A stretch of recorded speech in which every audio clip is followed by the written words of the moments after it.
o le atatou tapua I le atua. A moile la tau ma o e matatau I le alii, o e savavali o nana. A wae te ai mea ngā lue ai o lima, e ia te oe le manuia, ia te oe fo I lele. Se o tātou talo mo le anganga pa ia. Te o mai anganga pa ia e, se tau tolo ina le tāpua inga alo atunu a whaine. Ne o mātou whaia I le awa mani ngāo e te tau ai, ai whaasisilina ai lo suafa e whamvau. Ono lo lava suafa Yesu o mātou wole mbala o tuaine. Amen. Se o tātou talo, le talo le whaafitai, le whaato e senga, ma mole ato o tātou manao I le atu. Se o tātou wifo matalo.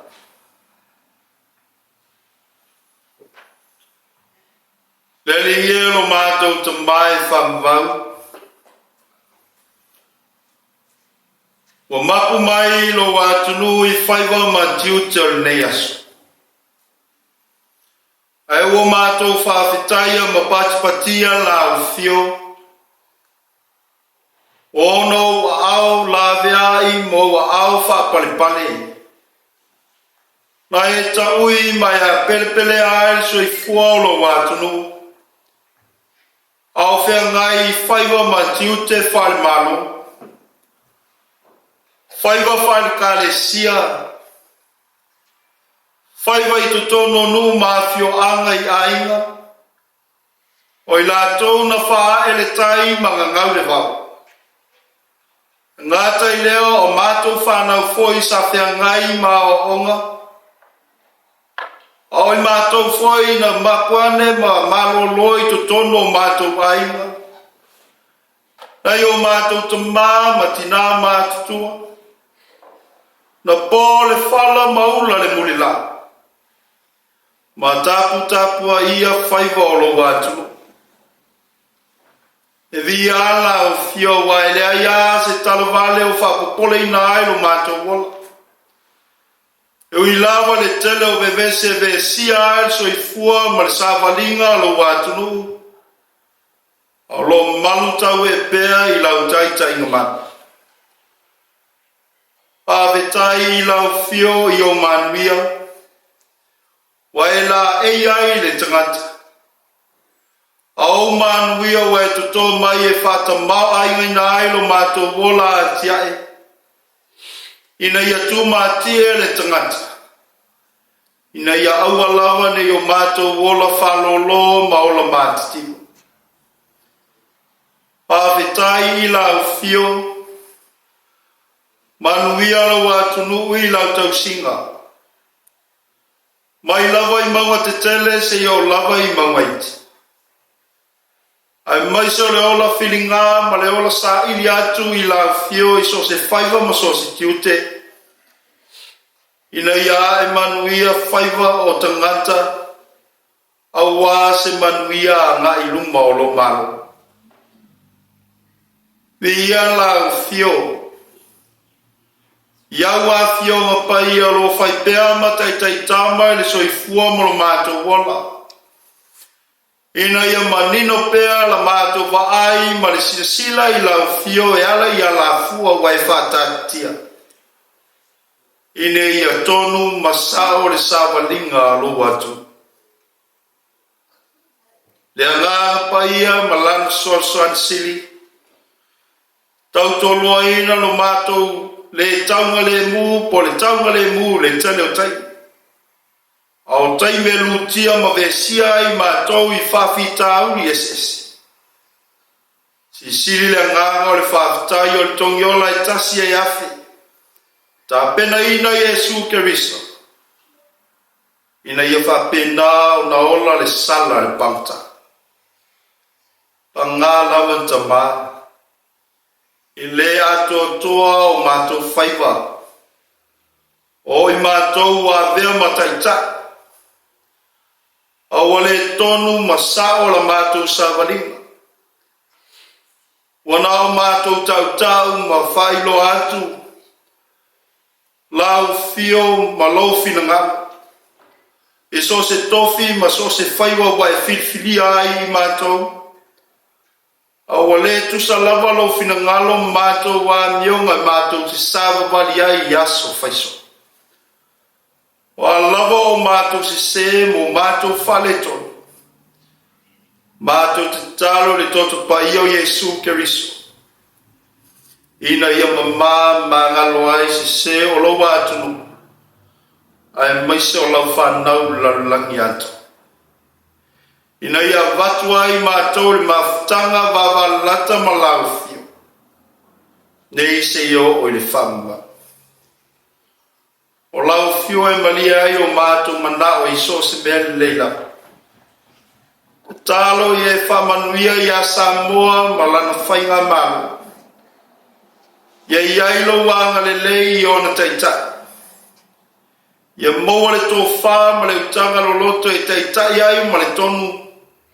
E tusa ai ma lo fina ngalo i lo lato mbala awina. Awa se manuia anga i lungo lo watu. Anga le lei taitai whale kale sia i tutono lo watu. Papenao no whanono manu o wase manuia o Samoa. Anga le lei foi la fio. Tamā matina mātutua o lato tapua inga. O lo whapenao na tapua ia whaiva ina ia e manuia. Whapena foi tutonu o nuu māthio au. Ia mau pēr i lato le tō whā ma le utanga lo loto. Ai maise ia moni ma whamaoni le lato taita inga. Fia e tau atu. Ma ia fia fo i e olai. A wā se Samoa manuia. Eli ielo mātou tamā. Malawane e tu la fo ina Samoa mon tangata. Tele lava whawhita uli e vesia e soifua ma le mātou wholaunga. Ai ta oto lava i o wa ao la vea ilo mātou wola. Ina ia maua e mātou, le tofi le maalie, ma le whiawhani. Ai silia e o na mātou, atamia i o mātou tangata fufonga o lafi.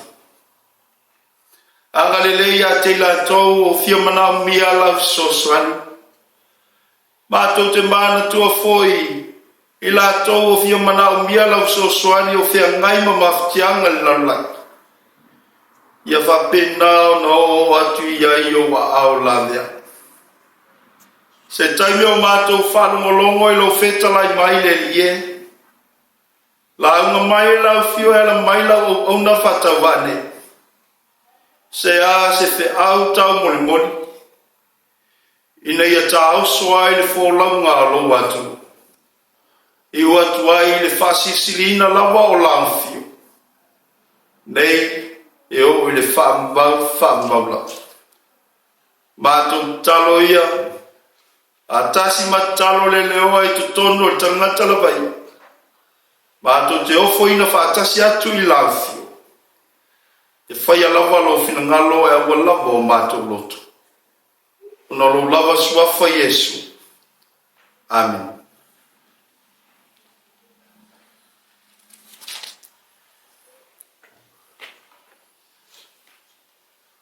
Le feita wino a fion pa ia le tātou wali.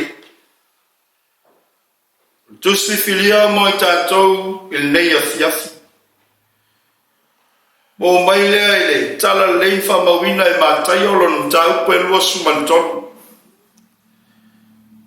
O te feita wina mai le fai upu mua mua. Si ia whangata mai le fai upu e sumalua. Whafua mai au a fion pa ia le tātou wali.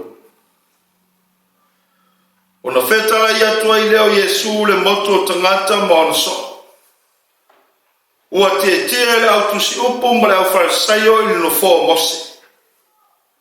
O le i outou ana ai ma i outou whaia mea umalato te whai atu ai a te outou e ana i ai. Ai au Aua tau te wha o ia la tau wa mio. Awa la tau whai atu. Ai la tau te le whai. Awa la tau sai avenga mamafa ma le avenga tā. Ma la tau whae e iua o tangata. Ai la tau te le mawhai na whara o ioi ai iso la tau tamatamai. Wa la tau whai a la tau ngā runga uma. Ina ia iloa ai e tangata wa la tau whalau tele i a la tau filateri. Ma wha te le i tu pao o la tau ofu. Wa la tau fia foi le mea sili e ta oto ai i whainga ai. Mano fua sili i sunako. Ma ia alo whaina i la tau i malai. Ia ta ua foi i la tau e tangata rapi. A o tau. Awa nei ta ua o tau rapi. Ai wai to tasi la o tau wa a o tau uma o le auso o tau. Awa foi nei ta ua o tau wa a wai to tasi la o tau wa o le kerisole. A o le siri a te o tau e whai lea ma o tau au auna. O se wha mawalunga o ia i a te ia. E wha maulalo ina lea. A o se wha maulalo o ia i a te ia. E wha mawalunga ina lea. Ia wha manuia mai le atua e ala le whai tau whalongolongo ia na fiong paia. Ia tu mau ia te ia non lava vinga. Nei se yo o le wha vau. Amen.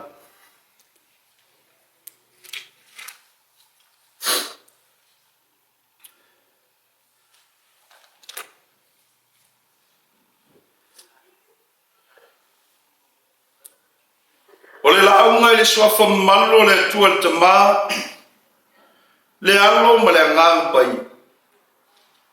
Amen. Ma tai o lon tau koe luasu ma tolu. O se vaenga o le whai upo e tolu se ia o le whai upo e wha.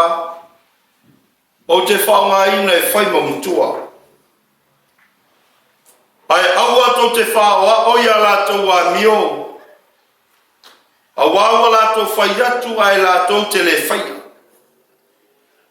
A wawa lātou sai avenga mamafa ma le avenga tā. Ma lātou whae e iua o tangata. Ai lātou te le mawhai na whanga o ioi ai so lātou tamatamai. Manatu au tua le launga. Tu sai ma le fasilonga le tusi faita waso e whakasa fai mau au o mawhauwhaunga nei afiafi. Ua whātupo Yesu le vevesi. Ua whātupo Yesu le vevesi. A nunu le to au o ne fitena inga. O na tupo le o ni vesinga. Aisea. Le alo na mafuanga. Se ua whai e reisi tano reisi. Se ua vevesi foi e sa ili po ai e pule. Ma le ano ai o mafuanga e a fuai o na tutupu nei mea o vesinga. Fete nai ai whainga malo. E ka le sia o nuu mawhala potopotonga. Ma se foi to tonu o ai. E iei foi vevesi whaalei longa i to tonu se to file mu. Wha mata e malu. Ai via ai le olo le tangata. A leo le tangata o na avele iai o le whautua ma le tua la. Ono se mea o whaale tonu. A le whaiwa o le whautua ma le whamanatu. E toe mati ai le la sanga o tofi matiute. Ai pangale. E whainga tā e le isili o na vea ma au auna. O lona winga ia tau lava le au auna e ustai matausi. Sa vali i whatonunga ma tūlafona. Wa anoa i le mautu lafo. Manoa noa il au fautu la fono. Ai le mana nao e savavali maola i tu la fono na fau. O le tuli manu tonu leo lo sa mala i Yesu le au tusi upu ma le au falsai. Ea tangia mai manatu au tu o nei asu. Fōlinga mai o Yesu e whātupu vevesi. Ai mai le telo tustu singa le au evangelia. O whamatala ai o Yesu o le whaola. O Yesu o le Mesia o le alo o le atua. E whana i taimi o popo ngā. Ma lave a ina tangata o fia mana mia le fsoswani. Le se taimi na si ia e Yesu se tau e whavevesi. I tai o ana wheta lainga. O momoli ai le whamanatu au se lapa tainga. Pe e fōringa ai o whātupo Yesu le vesi. Ai o le whamanatu ia whawhangu i tangata. E mata ala i le a mio le tonu ale au tusi upu ma le au whalsaia. O tō whinga ma so tanga o le au tusi upu ma le au whalsaio. I le tua. I leo se whawhitau li le ia Yesu. E lua lava vaenga tā ua. O whai ma whapa ia mata. I le whina ngalo Yesu. E winga i taitai nei ma lato nganwenga. Nā rai o na whama mawha lang sau. Iai lato nei o iai le pule. Mua.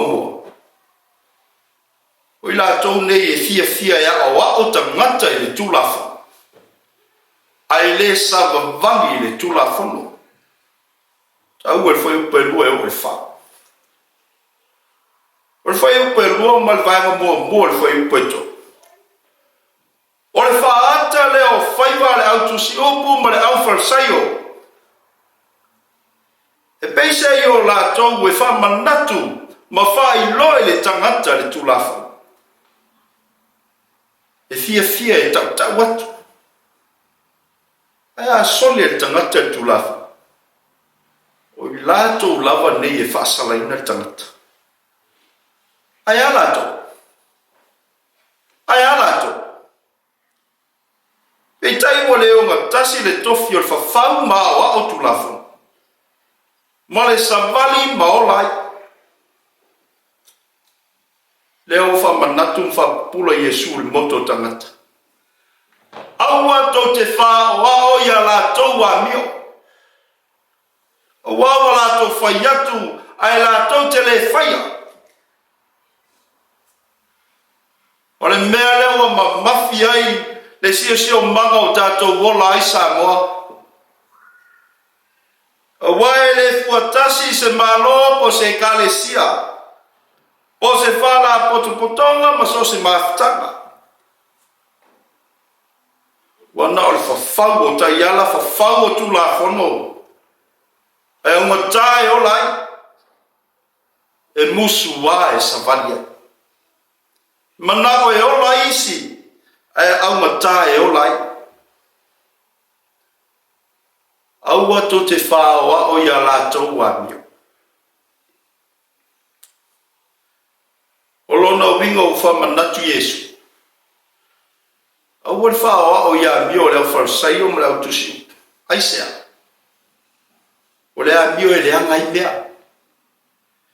E fia e tau watu. Ai le mawhai o na lātou whatinuina. Wa mio ia e fina ngalo Yesu o i lātou nei. Wa fai ma venga ma mafa ma le avenga ta. Wa lato sai ma fa e iua o tangata. Ano se a mio e tonu masa. Se manu e ma fai o na tau watu. Ma fia fo e fa atino maola. Lua. O ila tau lava ne. Fōringa mai e wha malo sia mauna ia le tula whono. Peo se au wala e whai ma vi inga, ma le whaalo alongia ino i lātou.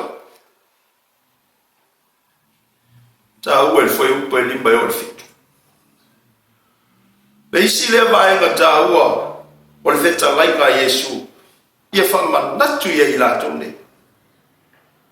Wa veo lātou tofi o le tusi ma o le tulafono, wa whai ai nisi suinga ma nisi vaenga fau ia lātou ngalanga.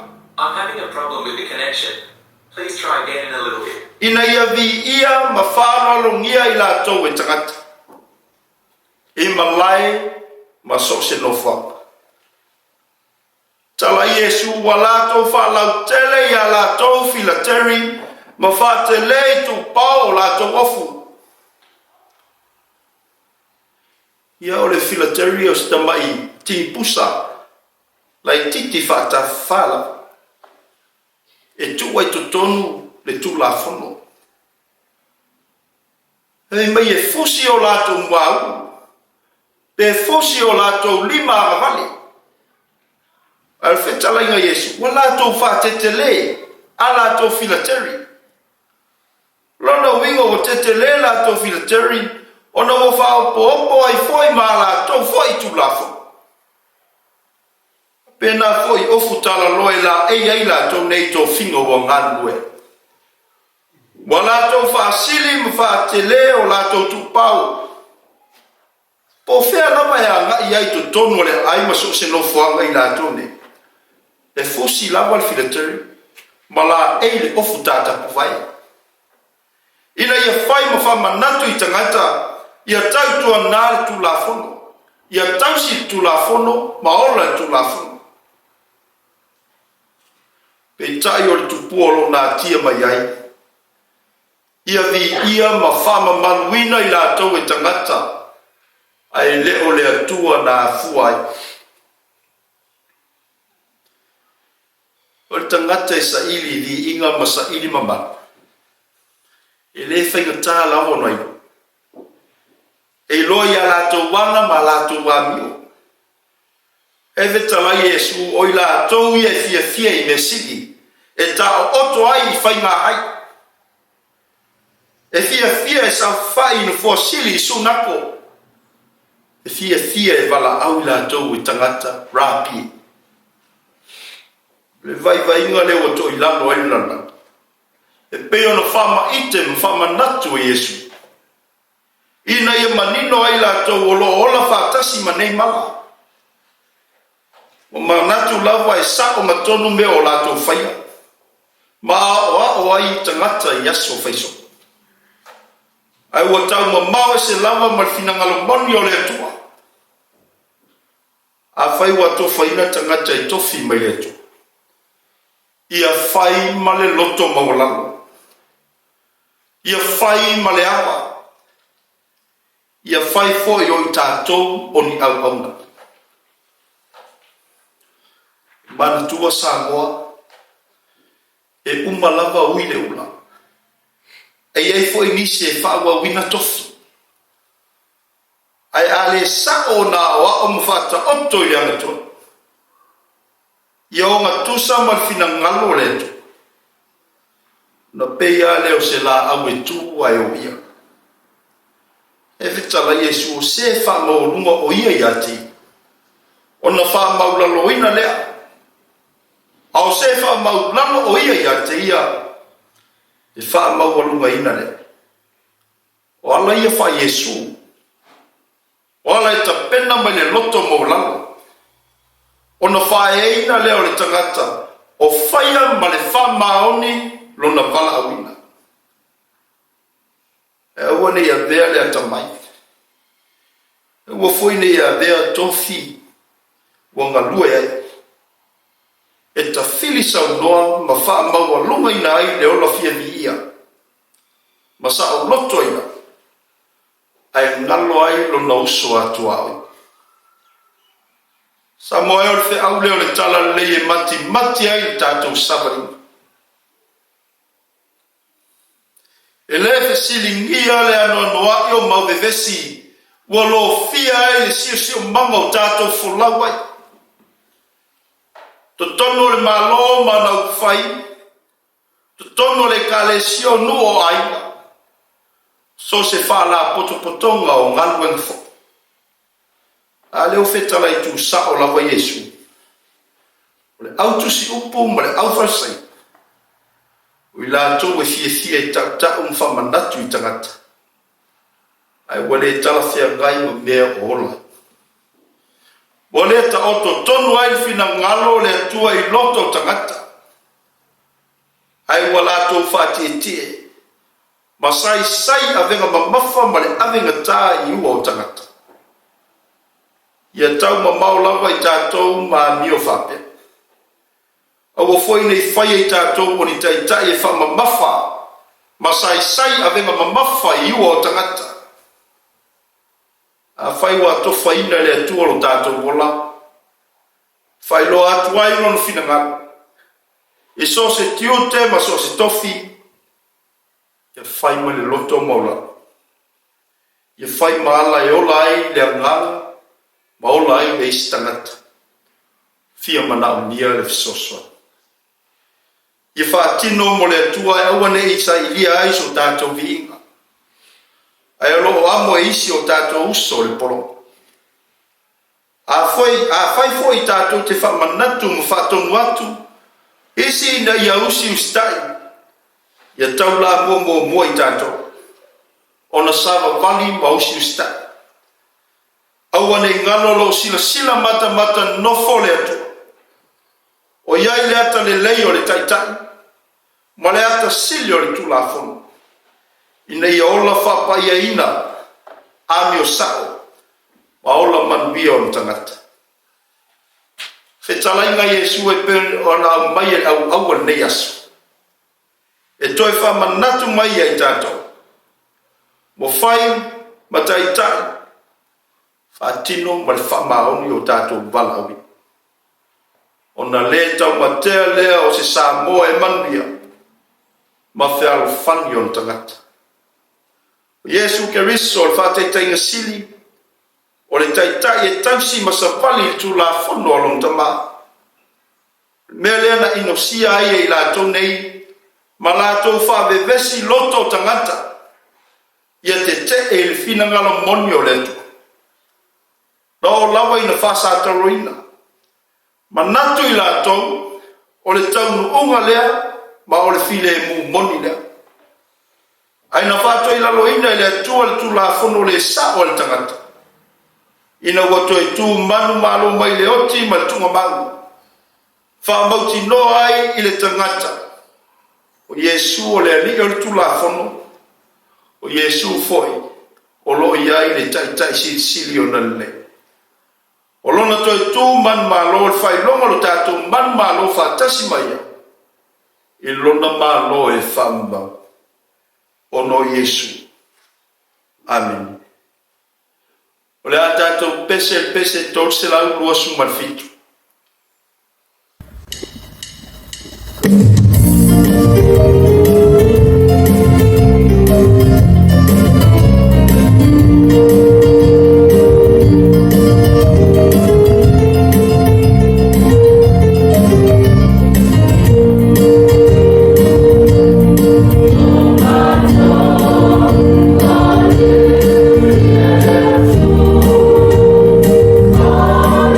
Oh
O le talo whamanuia.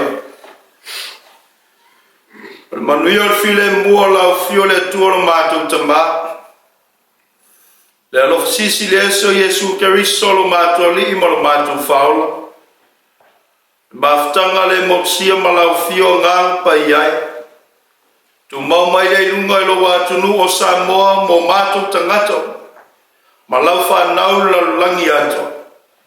Nei se yo o le whambau lava. Amen.